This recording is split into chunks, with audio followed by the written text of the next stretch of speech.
The next text we're dealing with is one of my favorite texts of all time. Unfortunately, it's also a really difficult text. It's Dostoevsky's Notes from Underground, and I think that there are a lot of really great questions in this text, but it can be really hard to sort through all of the really heavy philosophy that's going on here. So the purpose of this lecture is just going to be to walk you through this text a little bit and tell you some of the big things that are going on. So when you do sit down and read it, you can have a really great understanding of the big themes.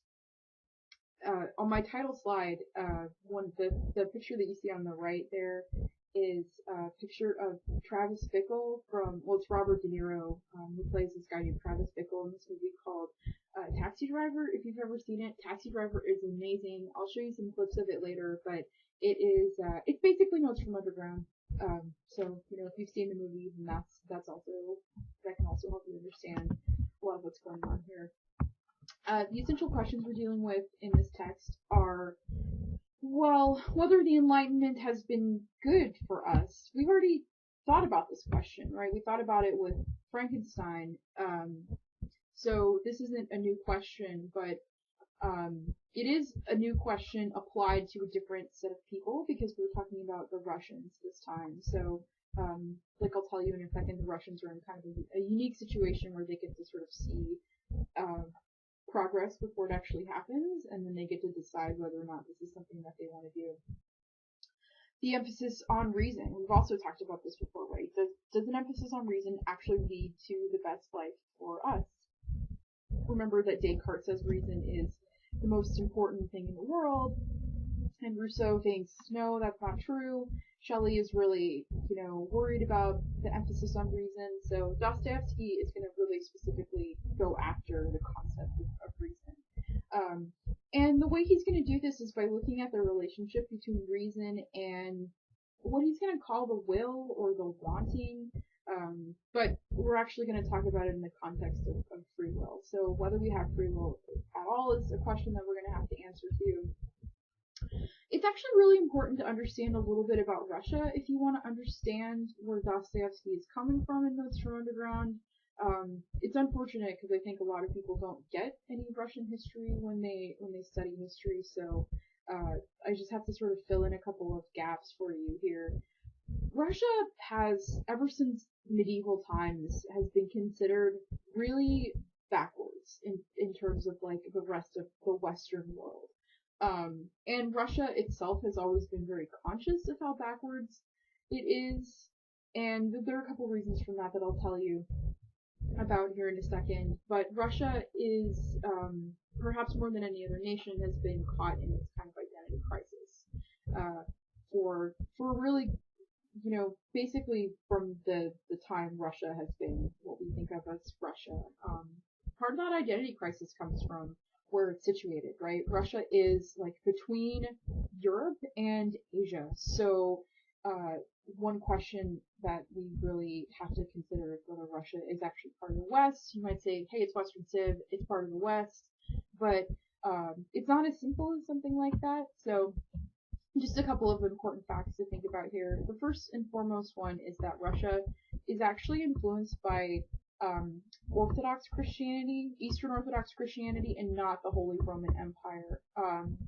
So they're part of the Byzantine Empire for a little bit, and that is something that kind of information will take you back to Western Civ 1 a little bit, but because they're not part of the Holy Roman Empire, they are really left out of a lot of stuff that's going on in Western Europe.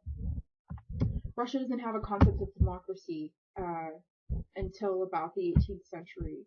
They don't have this history of, when the Western world rediscovers Plato and Aristotle, and they get this, sort of resurgence in democratic tradition, but the ancient Athenians have something that looks like democracy and stuff like that. Russia doesn't have that tradition at all. Russia also has serfs, or peasants in Russia a long time after the rest of the Western world has totally gotten rid of feudalism, so it's another reason that they're sort of behind. in that sense. The Russian people are under occupation for a really long time. They are invaded by a group that we call the Tatars in 1237. And this is where Russia gets its Asiatic heritage from. Because Russia is isolated from the West through this occupation, basically until Peter the Great comes along. So Russia actually doesn't experience all of these sort of rites of passage that the rest of the Western world goes through, right? Like the Renaissance, and they don't go through the Protestant Reformation because they don't have any Catholicism to reform. They miss the Scientific Revolution and the Industrial Revolution and the Enlightenment. They get really late into the game for, so they are kind of isolated from all of this like progress that's happening. Because they are isolated, however, it allows them to develop this really distinctive culture that makes Russia a lot different from Western Europe.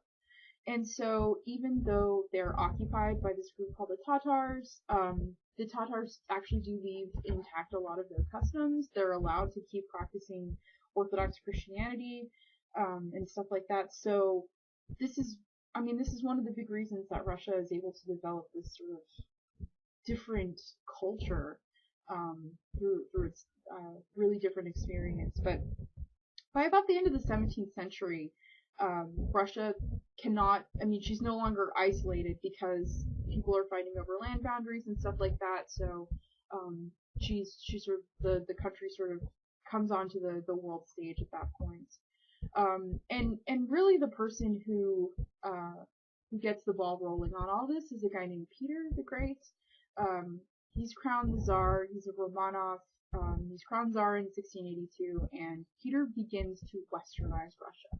He's actually the first Russian Tsar to travel outside of Russia to Western Europe at all.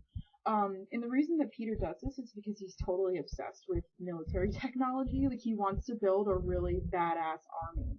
So he goes to travel and find out about military technology, and he thinks that the way for Russia to catch up with the rest of the world is by building an awesome army. So Peter brings back like military artifacts, but also ideologies, right? British engineering and medicine and stuff. He also decides to impose like a dress code on the Russian upper class, so they would stop dressing like Asiatic people and start grooming themselves more like Europeans. So Peter's really serious about making Russia more like the rest of the West. And so after about a century of people coming behind him and imposing all of these reforms, what we have is a really, really terrifying army, but we still have this culturally and economically backward country. So another thing to think about is in 1701, the first Russian university is established. It's the Kiev Mohyla Academy. And it's 1701, right? Western Europe has had universities for a really long time before that, but universities are the door through which through which European thought comes into Russia. So that's where we get a lot of these ideologies coming through in the academies. And one of Peter's big ideas is he wants to build a new capital, because Moscow represents the old Russia, and he wants a new modern style capital, and that's where he builds St. Petersburg.